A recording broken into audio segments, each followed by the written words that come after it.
औज़ुबिल्लाहि बिस्मिल्लाहिर्रहमानिर्रहीम इन्ना अअतैनाकल कौसर फसल्लि लिरब्बिका वन्हर इन्ना शानिअका हुवल अबतर सदक़ल्लाहुल अज़ीम। कल हमने क्वेश्चन नंबर 405 405 तक कवर किया था। साइंटिफिक और ऑपरेशनल मैनेजमेंट का जो बेसिक डिफरेंस था वो हमने पढ़ा था। आज हम पढ़ेंगे क्वेश्चन नंबर 406 से onward. What are powers of a leader. तो पावर्स ऑफ अ लीडर जो होते हैं वो personal power, referent power, legitimate power, reward power and expert power. ये टाइप्स ऑफ पावर जो है ये एक लीडर यूज कर सकता है। पर्सनल पावर एक बंदे की इनबॉर्न कैपेसिटीज होती है, कैपेबिलिटीज होती है, इनहेरेंट करेक्टरिस्टिक्स होते हैं।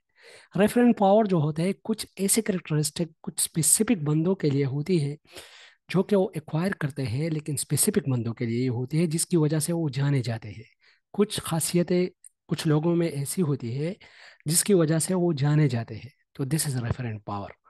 लेजिटिमेट पावर, जब कोई पोजीशन पे बंदा आता है तो वही पोजीशन उसको पावर देता है। This is legitimate power. जिस तरह फॉर एग्जांपल अगर एक हेडमास्टर है या हेडमिस्ट्रेस है तो वो जो पावर यूज करेगा तो वो लेजिटिमेट पावर होगा, क्योंकि ज्यादातर लेजिटिमेट पावर यूज करेगा। और पर्सनल पावर, रेफरेंट पावर भी यूज कर सकता है अगर उसके अंदर अपनी कुछ कैपेबिलिटीज और क्वालिटीज है, वो भी यूज कर सकता है, लेकिन ज्यादातर लेजिटिमेट पावर ही वो यूज करेगा।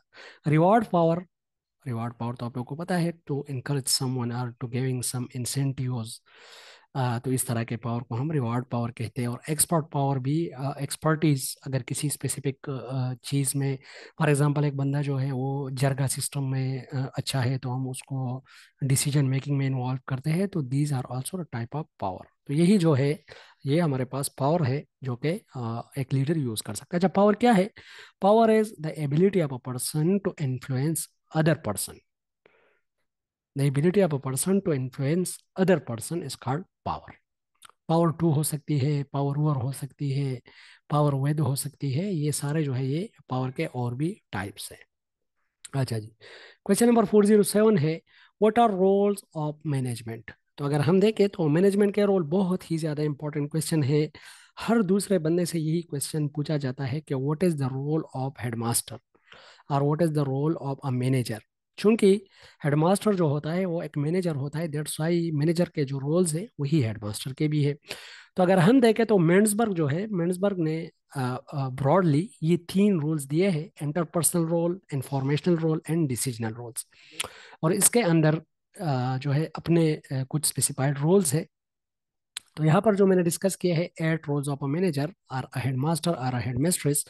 फर्स्ट है इंटरपर्सनल रोल। क्या करेगा एक हेडमास्टर और एक मैनेजर जो है वो रिलेशनशिप रखेगा। इंटरपर्सनल रोल के अंदर रिलेशनशिप, एक हेडमास्टर रिलेशनशिप रखेगा अपने स्टाफ के साथ, स्टाफ मेंबर के साथ।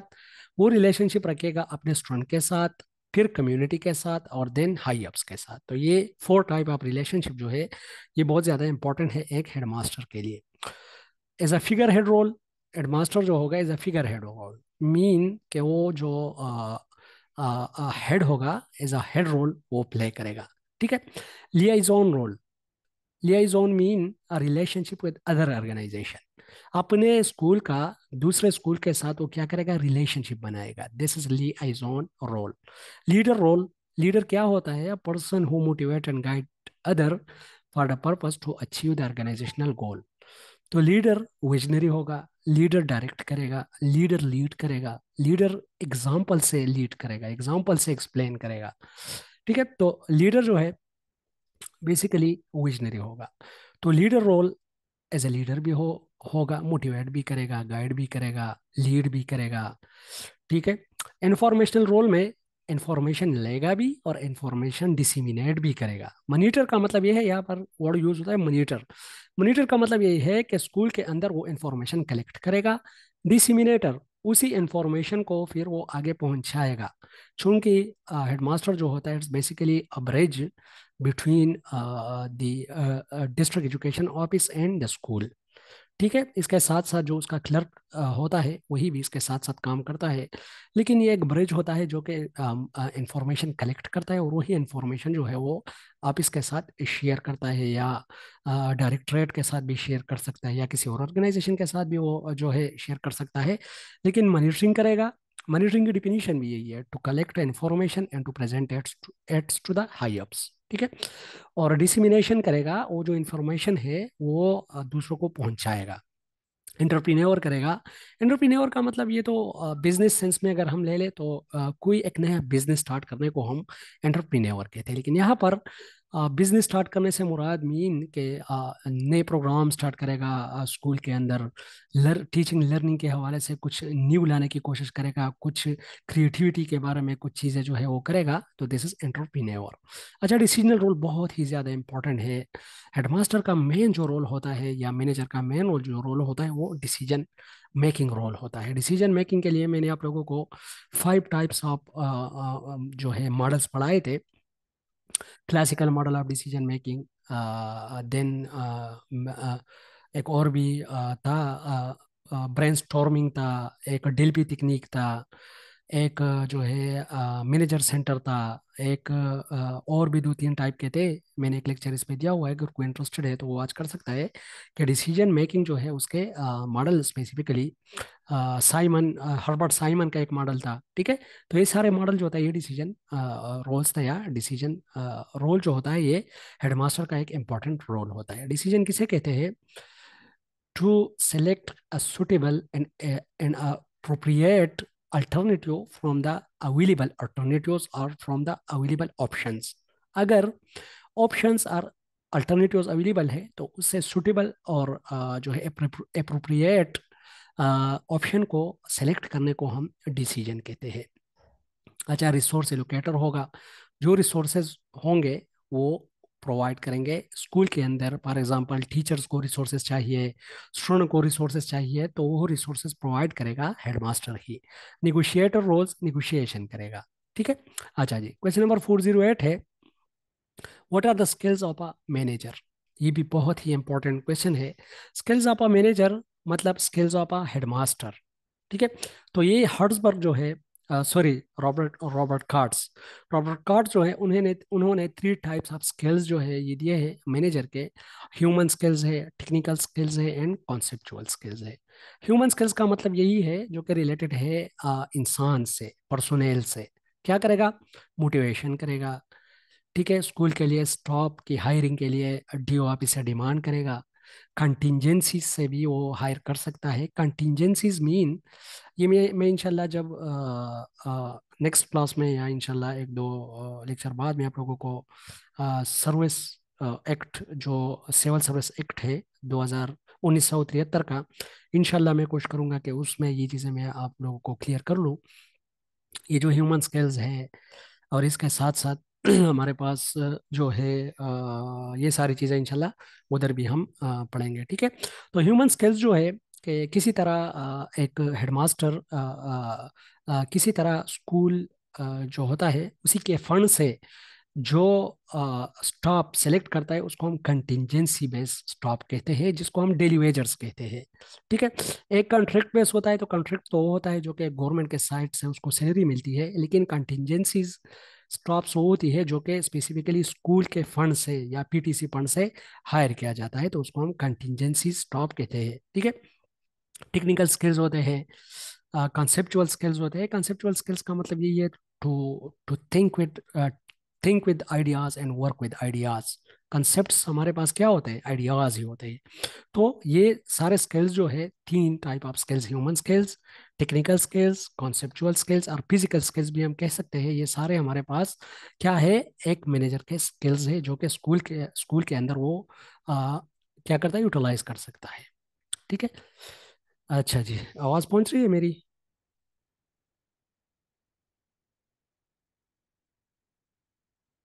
जी सर, क्लियर है। अच्छा जी, ओके, थैंक यू। अच्छा, व्हाट है स्पेशल एजुकेशन? तो अगर हम देखें, special education mean specially designed instructions that meets the unusual needs of the exceptional students और स्पेशल स्टूडेंट्स। ये क्या होता है? स्पेशली डिजाइन इंस्ट्रक्शन होते हैं, इसको हम प्रोग्राम लर्निंग भी कहते हैं, जो कि स्पेसिफिकली स्पेशल एजुकेशन के लिए होते हैं। प्रोग्राम लर्निंग वो होता है जिसमें हर एक बंदे को, हर एक स्टूडेंट को इक्वल इंपॉर्टेंस दिया जाता है, जिसको हम इंक्लूसिव एजुकेशन भी कहते हैं। और बेसिकली इसमें अगर हम देखें तो मुझसे एक क्वेश्चन पूछा गया था इंटरव्यू के अंदर, जी अल्लामा इकबाल ओपन यूनिवर्सिटी में, कि व्हाट इज़ इंक्लूसिव एजुकेशन। तो मैंने तो डिफिनीशन एज सच, अच्छा डिफिनीशन जो है फिंगर टिप्स पे वो बता दिया।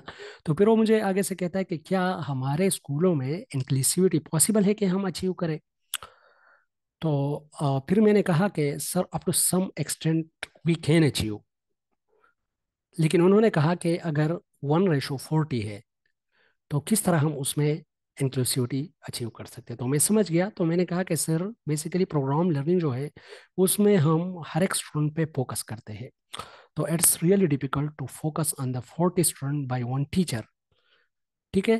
तो इसीलिए ये जो प्रोग्राम लर्निंग है इसके लिए जो हमारे पास स्ट्रेंथ ऑफ द क्लास होगी, total number of the class student जो होगी, वो रेशो को कम करना पड़ेगा। 1:10 और 1:20 अगर हो तो then it's possible, otherwise it's not possible in the prescribed formula of 1:40। ठीक है। तो एक्सेप्शनल स्टूडेंट और स्पेशल स्टूडेंट जो होते हैं उसके लिए स्पेशली डिजाइन इंस्ट्रक्शंस होते हैं। तो वही इसको हम स्पेशल एजुकेशन कहते हैं। At the time of independence, there were three schools. The first school for special education was established in 1906. In 1920, the second special education school was opened at Karachi. First जो school बना था 1906 में बना था। Second school 1920 में special education, special children के लिए बन गया कराची के अंदर। At first time in 1959 commission special education become the part of agenda. 1982 to 1999 as known, अच्छा सॉरी ये हाँ ठीक है, बस ठीक है, 1982 to 1992 as known as the decade for special children. इसको हम स्पेशल चिल्ड्रन का डिकेड भी कहते हैं। अगर हम देखें तो 1990 में एक चाइल्ड राइट कन्वेंशन होता है। तो इसीलिए जितने भी इश्यूज यहाँ पर चाइल्ड राइट के हवाले से है तो इसी ही 1982 और 1992 के इसी डिकेड के अंदर ही ये ज़्यादातर डिस्कस होते हैं। National policy for the rehabilitation of the disabled was formed in 1985 and approved in 1988। ये भी एक पॉलिसी बन गई क्योंकि मैंने आप लोगों को कहा कि 1980 से 1990 तक ये जो डिकेड है इसमें स्पेशल चिल्ड्रन, बल्कि चिल्ड्रन के राइट्स के ऊपर बहुत से लॉज बन गए थे। That's why child right convention अगर हम देखें तो वो भी 1990 में हुआ था।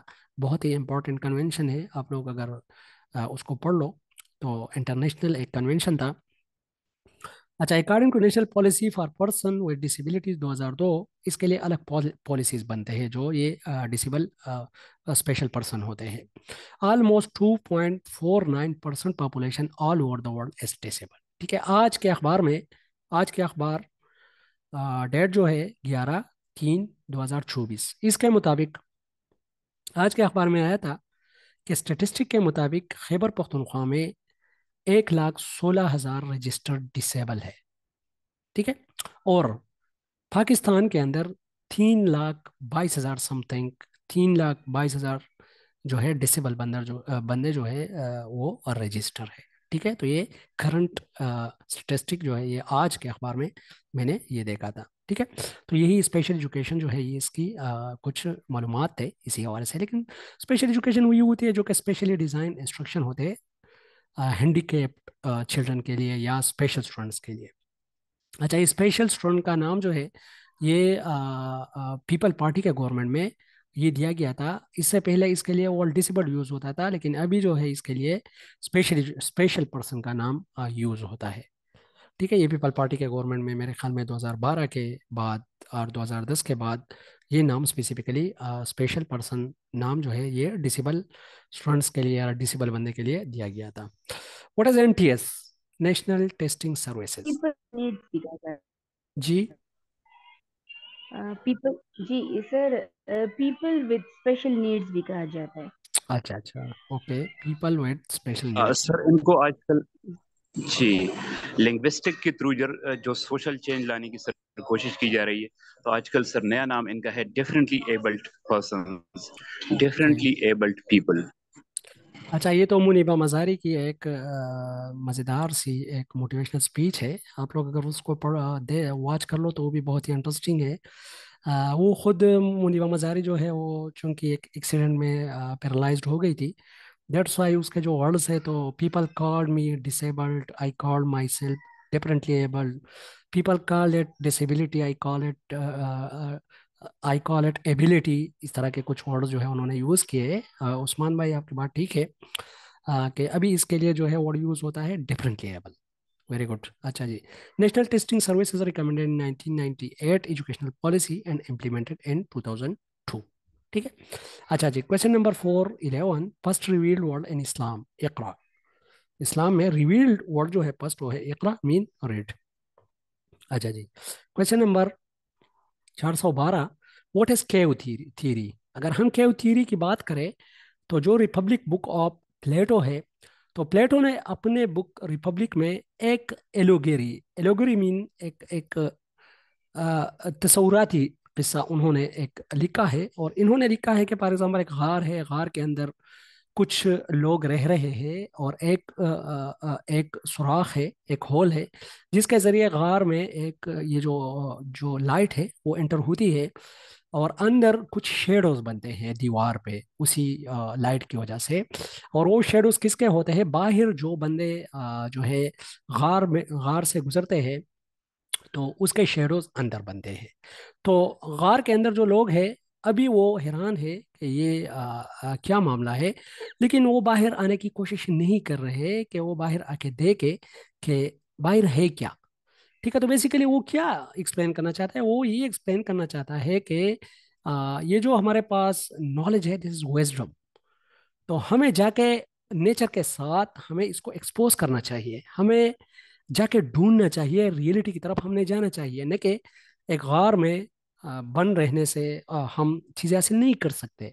ठीक है। हमें अपने आप को एक्सपोज करना होगा, हमें अपने आप को जो है बाहर जाके दुनिया देखनी होगी।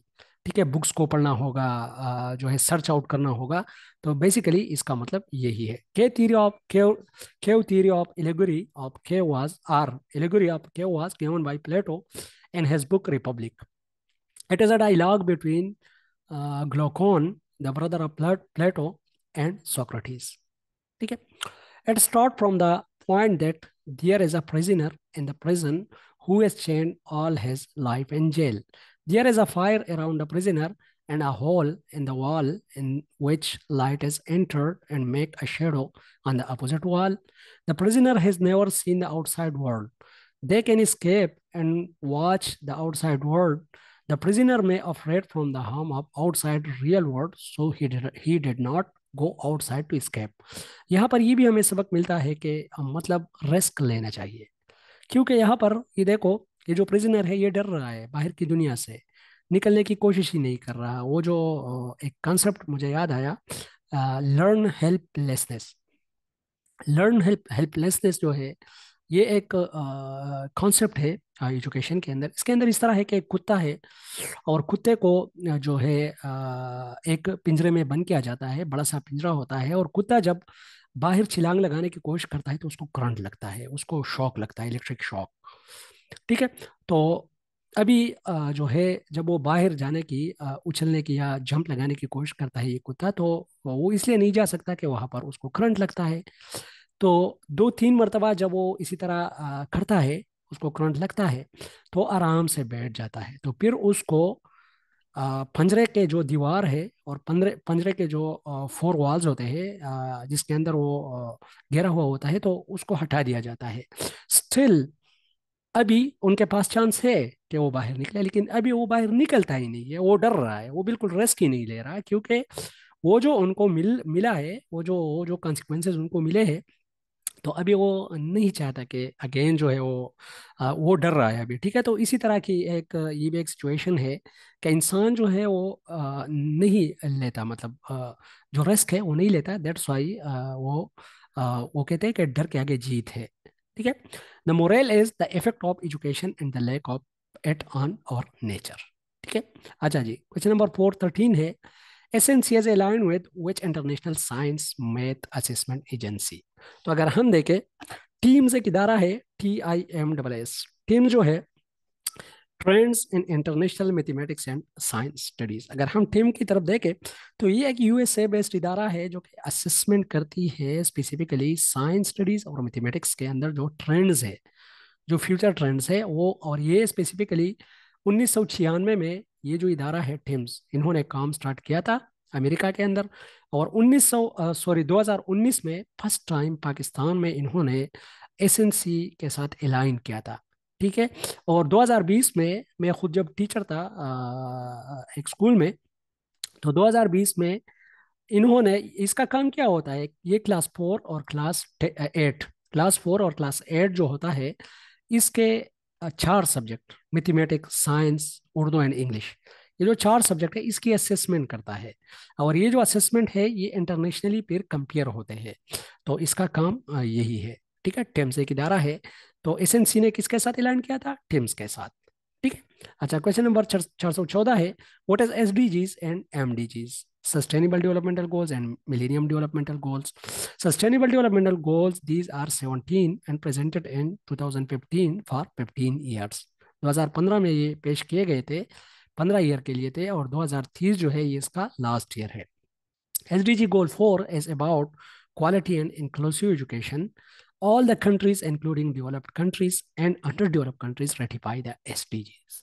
ठीक है, ये एक बहुत इंपॉर्टेंट पॉइंट है। एमडीजीज और एसडीजीज में मेन डिफरेंस भी यही है कि जो एसडीजीज है इसमें ओवरऑल कंट्रीज शामिल है, दुनिया के सारी कंट्रीज शामिल है, चाहे वो डेवलप है चाहे अंडर डेवलप वर्ल्ड है। लेकिन एमडीजीज में जस्ट डेवलप्ड, जो अंडर डेवलप वर्ल्ड है, जिस तरह पाकिस्तान, श्रीलंका, मालदीव, ये जो रूट है, ये सारे कंट्रीज इसके अंदर शामिल थे, जबकि एसडीजीज में सारे जो है कंट्रीज शामिल है। MDGs are established in 2000. It was comprises of 8 goals. Goal 2 is about universal primary education.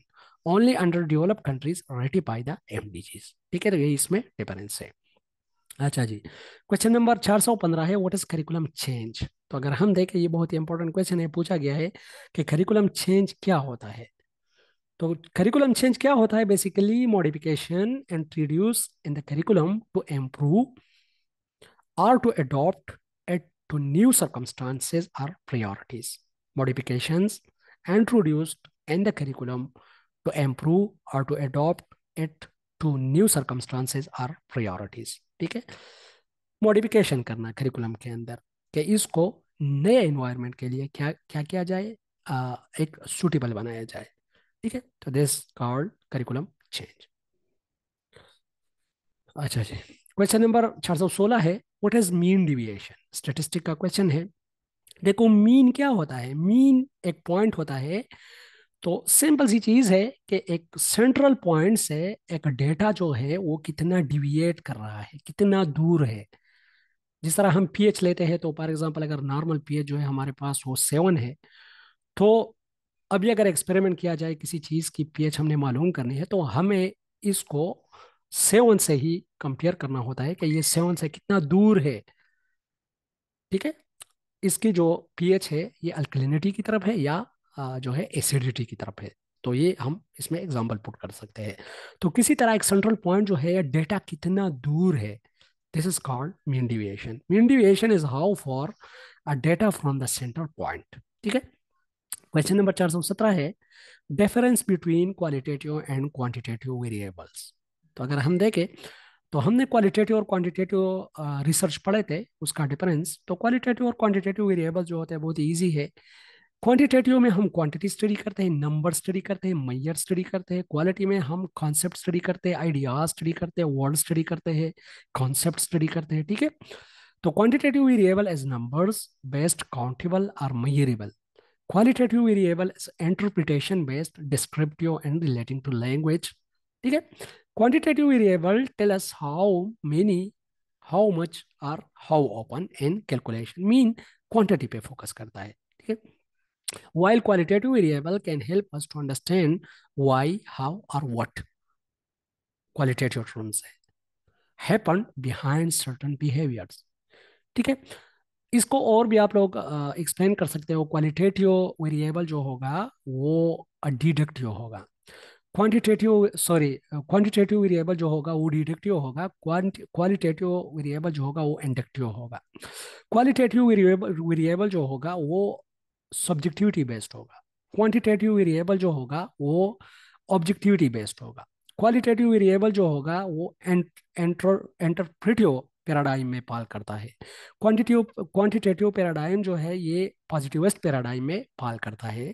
ठीक है, तो यही चीज़ें जो है basically these are the types of variable. और क्वालिटेटिव वेरिएबल को हम कैटेगरिकल वेरिएबल भी कभी कभी कह सकते हैं, इसमें कैटेगरीज आती है। ठीक है, अच्छा जी, क्वेश्चन नंबर 418 है हाउ सोक्रेटिस डिफाइन एजुकेशन।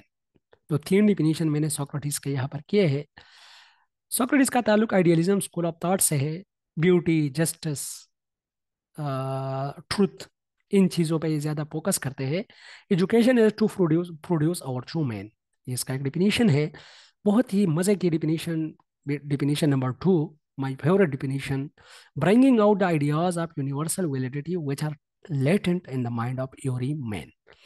इंसान के अंदर एवरी मैन की जगह यहाँ पर एवरी ह्यूमन होना चाहिए था, लेकिन थोड़ा जेंडर बायस डिफिनीशन है। bringing out the ideas of universal validity which are latent in the mind of every human। हर एक इंसान के अंदर कुछ सलाहियतें छुपी हुई होती है, उसी सलाहियतों को बाहर निकालने का नाम ही एजुकेशन है। कितना अच्छा और कितना ही खूबसूरत डिफिनीशन है। क्वेश्चन नंबर 3 है to know about, to know that you know nothing is called education. इसके साथ आप लोग एग्री करते हो कि नहीं उस्मान भाई? If you are here, to know that you know nothing is called education, क्या ख्याल है? हाँ सर, माइक ओपन करने में थोड़ा टाइम लगा सर। बेसिकली अच्छा मैंने हैंड्स फ्री लगाई है तो उस वजह से। अच्छा सर, तो अग्री डेफिनेटली मैं करूँगा, बिकॉज वो कहते हैं ना कि the more you know that you know nothing. तो यस डेफिनेटली एग्री कर रहा हूँ सर। Yes yes. अच्छा मैम, आपका क्या ख्याल है? Sir, very right, correct, बिल्कुल. हाँ, Of course, when you have room to learn, it means that you are knowing about the things, and you need more education. Very good So very good. that's अच्छा, कोई correct, और भी correct. अगर कोई explain करना चाहता हो या डिस्कस करना चाहता हो, you can share your views. अच्छा, बेसिकली इस तरह इंसान जितना भी पढ़ता है तो उसको लगता है कि मैंने बिल्कुल एक वर्ड भी नहीं पढ़ा। ठीक है, ये आम एक एक फितरत है। और इंसान जितना भी पढ़ता है तो चीज़ें न्यू आना शुरू हो जाती है, नई नई चीज़ें आती है। और ये जो नॉलेज है ये तो जस्ट लाइक सी, समंदर की तरह है, तो इसको तो हम कंप्लीटली कवर नहीं कर सकते। तो इसीलिए नई नई चीज़ें आते हैं तो इंसान को इस तरह लगता है कि मैंने बिल्कुल पढ़ा ही नहीं है। या तो वो बिल्कुल ही मतलब अच्छी चीज़ों की तरफ जाता जाता है। एक एक आम सा डिफिनीशन होता है, तो उसको एक और अच्छा डिफिनीशन मिलता है तो उसकी तरफ जाता है, फिर उसको उससे भी बेहतर डिफिनीशन मिलता है तो उसकी तरफ जाता है। तो मीन के इसी ही चक्कर में और इसी दौड़ में इंसान को ऐसा लगता है कि मैंने कुछ भी नहीं पढ़ा। और जिस बंदे को ये लगता है कि मैंने कुछ भी नहीं पढ़ा, तो मीन के he is more knowledgeable person.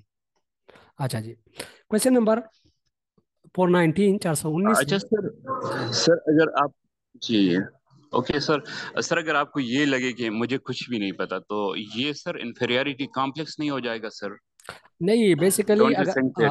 हाँ, आपकी बात तो ठीक है, लेकिन अगर मैं पढ़ता हूँ बहुत ज़्यादा पढ़ाकू हूँ, लेकिन फिर भी मुझे जो है ये एहसास हो रहा है कि यार मैंने कुछ नहीं पढ़ा, तो ये वो इंफीरियरिटी में मेरे ख्याल में नहीं आता। इंफीरियरिटी वो होती है कि फॉर एग्जांपल आपने एक चीज़ नहीं पढ़ी और आपको अपने ऊपर यकीन नहीं है। हाँ। अच्छा सर, इसमें थोड़ा सा क्लासरूम की रिकॉर्ड भी हो रही है sir. Recording is in progress. थोड़ी सी मैं बात करना जी चाहूंगा जी, सर। खैर है, कोई इसमें बात ये है नहीं, ना सर। आपकी आपकी बातें भी जी जी वैल्यूएबल है। जी। अच्छा, मेरा अहमद है, एक पाकिस्तानी उर्दू नावलिस्ट है sir. According to her, Dawn में जो कोट्स वगैरह आते हैं, एक दिन मैं पढ़ रहा था अभी रिसेंटली, 5-6 हफ्ते पहले की बात है सर। तो उनकी एक कोट मैं वहां पढ़ रहा था। She says that if you go into the minute details of everything, you may miss the bigger picture. अगर आप हर चीज की सर तफसील में जाएंगे ना, तो आप बिगर पिक्चर मिस करते हैं। बट इसको मैंने रिलेट करने की कोशिश की, तो उसमें यही होता है आपके सर, जो लीडर्स होते हैं ना, लीडर्स आपके जो स्टैंडर्ड ऑपरेटिंग प्रोसीजर होते हैं, जो प्रोटोकॉल्स होते हैं, जिस तरह से आप काम करते हैं, उनमें से किसी चीज को वो नहीं जानते सर, वो जस्ट बिगर पिक्चर जानते हैं। ये अच्छा लीडरशिप की क्वालिटी है। अगर आप बहुत ज्यादा डिटेल में जाते हैं तो आप बिगर पिक्चर मिस कर जाते हैं सर। तो अच्छा डिटेल्स अच्छा। में बहुत ज्यादा नॉलेज की हद तक तो बात ठीक है, नॉलेज आपको गेन करनी चाहिए, बट बाल के काल उतारना, हर बात की इतनी तफसील में डिटेल में जाना, that's not a leadership quality basically. अच्छा अच्छा, वेरी गुड वेरी गुड। आपकी बात ठीक है, बंदा कंफ्यूज भी हो जाता है जब किसी चीज़ के अंदर वो इतना डीपली चला जाता है, तो खुद का जो वो नॉलेज होता है वो भी भूल जाता है और कंफ्यूज हो जाता है। अच्छा जी। थैंक यू सर, यही होता है ओके बिल्कुल। जी, ओके, यू वेलकम। अच्छा, क्वेश्चन नंबर 419 है, what is core or core implicit and explicit curriculum. तो कोर तो वही करिकुलम होता है जो कि हर एक स्टूडेंट ने पढ़ना ही होता है। जिस तरह simple example, class 1 class 2 class 3 से लेके क्लास 10 तक हम इस्लामियात पढ़ते हैं, पाक स्टडी पढ़ते हैं, उर्दू पढ़ते हैं, तो दिस इज और कोर। ठीक है, ये हमने पढ़ ले, ये हमारे बेसिक वैल्यूज है।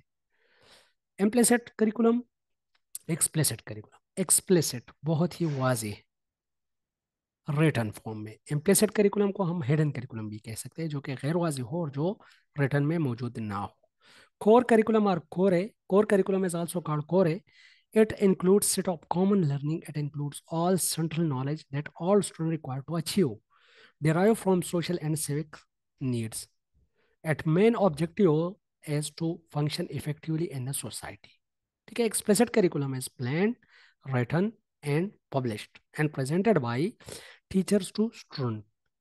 ठीक है, तो ये क्या होता है, एक्सप्लिसिट करिकुलम रिटर्न में होते हैं और टीचर प्रेजेंट करते हैं स्टूडेंट्स को, ज़्यादातर जिस तरह बुक्स वगैरह होते हैं।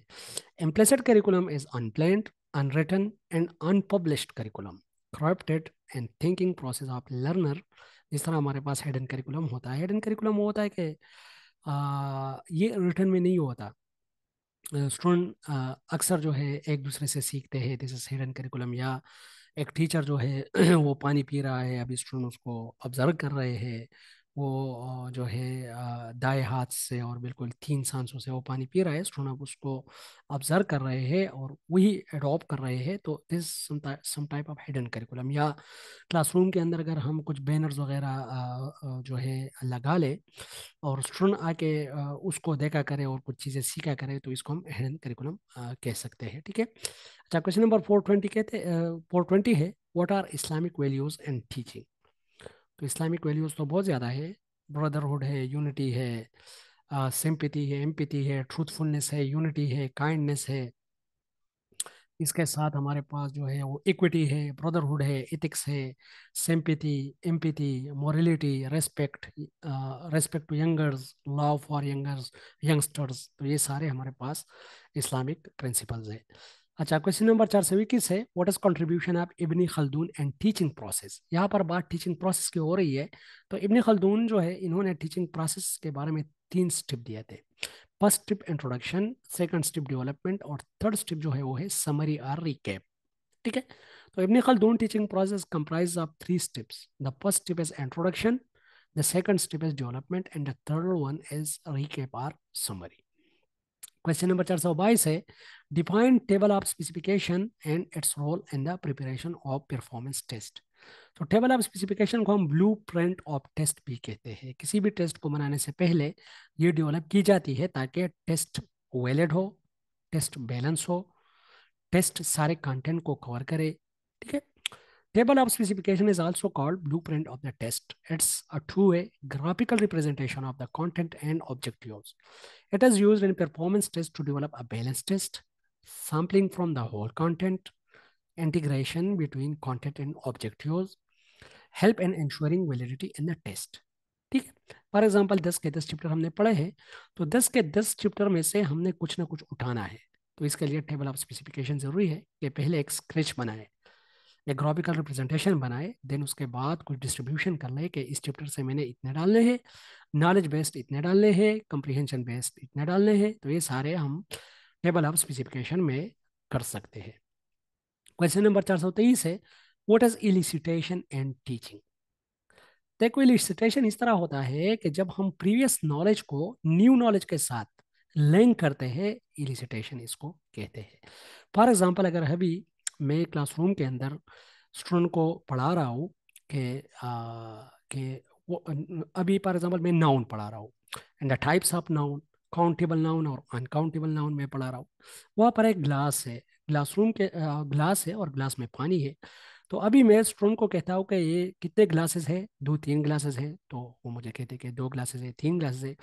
फिर मैं उसे कहता हूँ कि इसके अंदर पानी कितना है, तो चूंकि पानी जो है एट्स एट्स अनकाउंटेबल नाउन, तो फिर इसी तरह इसी चीज़ों को कनेक्ट करना न्यू नॉलेज के साथ जो आप पढ़ा रहे हो, दिस इज इलिसिटेशन। और ये एक टीचिंग टेक्निक भी है, याद रखिएगा। अगर पूछा जाए कि व्हाट आर टीचिंग टेक्निक्स, तो मैंने आप लोगों को पढ़ाया था टीचिंग टेक्निक्स बहुत सारे हैं। इलिसिटेशन है इसमें, इसमें सिट इंडक्शन है कि किसी तरह स्टूडेंट की जो फोकस है उसको आपने अचीव करना है, ठीक है। इसी तरह डिस्कशन है, उसके अंदर क्वेश्चन आंसर है, उसके अंदर ये सारे हमारे पास टीचिंग टेक्निक है। Elicitation mean draw out, it's also called stimulant. It's a range of techniques which enable a teacher to get a learner to provide information rather than giving it to them through questioning. मतलब उसको question नहीं करना कि ये क्या है, ये क्या है, लेकिन उसको इंफॉर्मेशन देना कि वो जो चीज़ है वो लिंक हो जाए नई नॉलेज के साथ। It helps learner to link previous knowledge with new ones, ठीक है। अच्छा जी, क्वेश्चन नंबर 424 है, what is mind map? Mind map is a diagram that is used to visually outline information, or it's writing down a central theme and thinking of new and related ideas which radiate out from the center. ठीक है। अभी for example मैं student को पढ़ा रहा हूँ कि जंगलात के क्या क्या फवायद है। मैंने सेंटर में लिख लिया कि जंगलात के क्या क्या फवायद है। अभी स्टूडेंट जो है वो मुझे एक एक वो बता रहा है, मैं उसको साथ साथ में लिख रहा हूँ। तो ये मैं क्या कर रहा हूँ, माइंड मैप कर रहा हूँ, ठीक है। तो this mind map technique, mind map technique जो है बेसिकली ये भी हम क्लासरूम टेक्निक के अंदर ही, क्लासरूम टीचिंग टेक्निक के अंदर यूज कर सकते हैं। अच्छा जी, central theme and thinking of new and related ideas will radiate out from the center.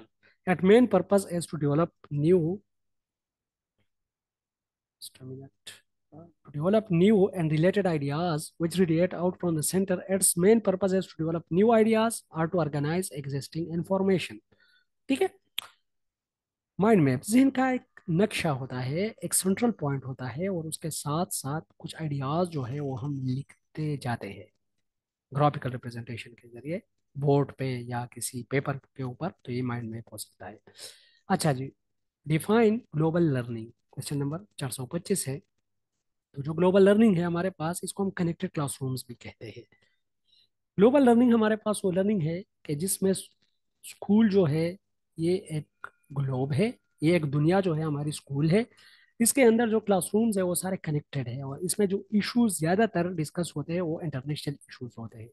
जिस तरह जेंडर इक्वलिटीज होती है, जिस तरह हमारे पास ग्लोबल वार्मिंग, क्लाइमेटिक चेंज, तो यही इश्यूज ज्यादातर इसमें डिस्कस किए जाते हैं। This type of learning classroom are linked globally for the purpose to share the cultures and global issues. Question number 426 है, what are functions of curriculum और what are the scope of curriculum? दोनों same ही question है।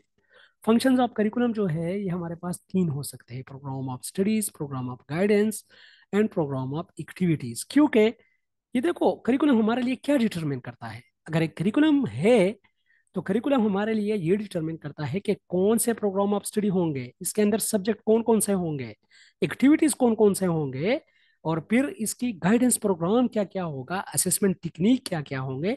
तो ये सारे function of curriculum है। तो प्रोग्राम ऑफ